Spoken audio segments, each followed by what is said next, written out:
देह परसते होय अपावन निषिद्ध मल जारी। सारे संसार की सुंदर सुंदर वस्तुएं शरीर का संपर्क पाती हैं और वे गंदी हो जाती हैं।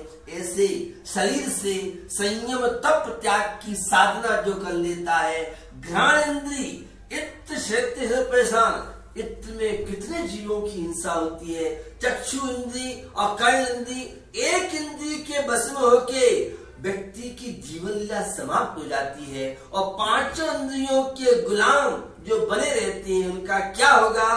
भोग बुरे भव रोग बढ़ावे, बेरी है जग जी के बेरस होय बे पाक समेयत सेवत लागे नीके।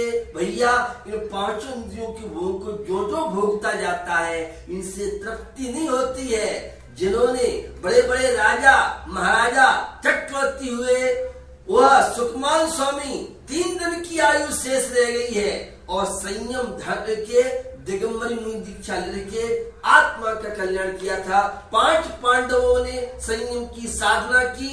जो राज्य अवस्था में भोग अवस्था में मरते हैं, दुर्गति के पात्र होते हैं, और जो राजपाट छोड़ के संन्यास मरण समाधि पूर्वक मरण करते हैं, ऐसे संत संयमी लोग जीवन में बैठते हैं। यह संयम मात्र मनुष्य पर्याय में ही संभव है। देव गति में कोई नियम संयम नहीं पाल सकता है, नर गति में नहीं पलता है, तेज गति में अंश पलता है। भैया ये अंदर जिम्मेदार है। छोटे छोटे नियम लेके रात्रि भोजन का त्याग है, पानी छान के पीने का नियम है, और जो भी अपने जीवन में अभक्ष पदार्थ है, यह गुटखा आदि है, यह नशा है, नाश करता है, तो अपने जीवन में कुछ न कुछ नियम रखें। क्योंकि एक मशीनरी दिन रात चलाएंगे और फूक जाती है, जल जाती है। आपका आमाशय, आपका शरीर पाचन तंत्र है, इस पर थोड़ी सी अनुकंपा कीजिए तो अपने जीवन में संयम खाने पीने उठने बैठने का होगा तो जीवन में शांति मिलेगी। और यह संयम ही वह शाश्वत वीतराग सिद्धालय का वासी हमको बनाने में माध्यम कारण बन सकता है। और तप जो है वह तप माने इच्छाओं का निरोध करना तप कहलाता है। 12 प्रकार के तप की व्याख्या आपने भट्टाचार्य के माध्यम से सुनी होगी, धर्म ग्रंथों में आपने पढ़ी होगी। तो यह जो तप है, आत्मा को तपाए बिना कभी किसी को शांति मिली नहीं है। एक स्टूडेंट को देखिए कितना श्रम करता है, डॉक्टर IAS IPS बनने वाला कितना श्रम करता है। अरे वह रोटी जब अग्नि पे सिक जाती है तो तपाओगे तो ही तुम 3 लोक के नाम परमात्मा बन सकते हो। तो अंतरंग तप बहिरंग तप हम अपनी इच्छाओं पे कंट्रोल करें। यह असीम आकांक्षाएं आज टेंशन तनाव संसार की वृद्धि कर रही हैं। तो सुकौशल स्वामी ने तप किया, भगवान महावीर ने तप किया, और भारतीय संस्कृति में तो तप को बड़ा महत्व दिया गया है।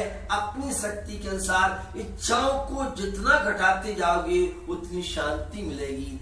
और अंतरंग तप प्रायश्चित है, वैयावृत्ति है, स्वाध्याय है, ध्यान है। भैया गलती करने के बाद गलती को स्वीकार करने वाला वो सम्यक दृष्टि धर्मात्मा कहलाता है। और गलती पे गलती करता चला जाता है, जिन रहता है परस्पर में सेवा करने के कार्य हैं। तो साधुओं की सेवा की जाती है, अपने से बड़ों की सेवा की जाती है।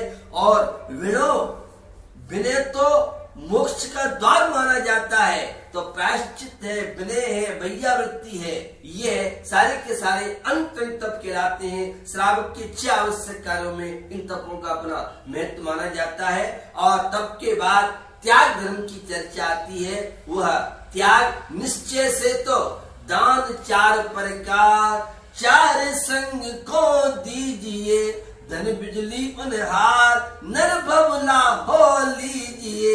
निश्चय से राग देश मोह बेकारी प्रवृत्ति का त्याग किया जाता है। और व्यवहार से आहार दान है, औषधि दान है, अभय दान है और सास दान है। 4 प्रकार के दानों के द्वारा राजा हरिश्चंद्र और कर्णवीर जैसे दानवीर हुए। राजा श्यांस ने मां मुनि आदि को आहार लेके अपने नर सफल सार्थक किया था। अपनी इनकम का कुछ अंश दान में निकालना चाहिए। अरे कुएं से पानी नहीं नोचोगे सड़ जाएगा, और जितना पानी निकालते रहोगे उतना पानी स्वच्छ रहेगा। उसी प्रकार से ये धन संपदा, ये दौलत किसी की रही नहीं है। इस दौलत का कुछ उपयोग अच्छे कार्यों में करें। कुंद स्वामी के जीव ने पूर्व पर्याय में मुनराज को शास्त्र दिया, ज्ञान दान दिया, जिसके फलस्वरूप उनका इतना क्षोभम और वे कुंद स्वामी के नाम से जाने गए। और यह त्याग धर्म के बाद उत्तम आकिंचन, जो यहाँ उत्तर भारत में आज उत्तम आकिंचन से चलेगी। मेरा कुछ भी नहीं है, शरीर भी मेरा नहीं है, पत्नी मकान धन वैभव कुछ भी मेरा नहीं है, मैं तो गैर स्वाभाविक चैतन्य आत्मा हूँ। और जितनी मोह ममता व्यक्ति घटाता जाएगा, आसक्ति घटती जाएगी, जीवन में शांति मिलेगी।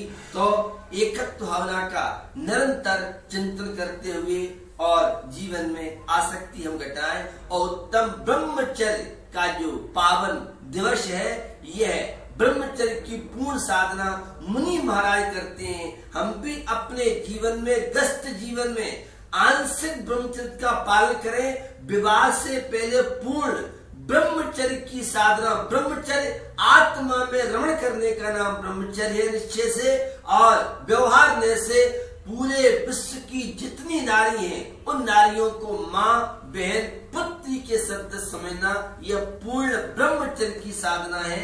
और आंशिक साधना के लिए पारिवारिक जीवन में, व्यस्त जीवन में, शादी के बाद अपनी विवाहित पत्नी के अलावा शेष सब महिलाओं को, बड़ी को माँ के समान, छोटी को पुत्री के समान, समान को बहन के समान समझना, यह स्वदारा संतोष व्रत पुरुषों के लिए है।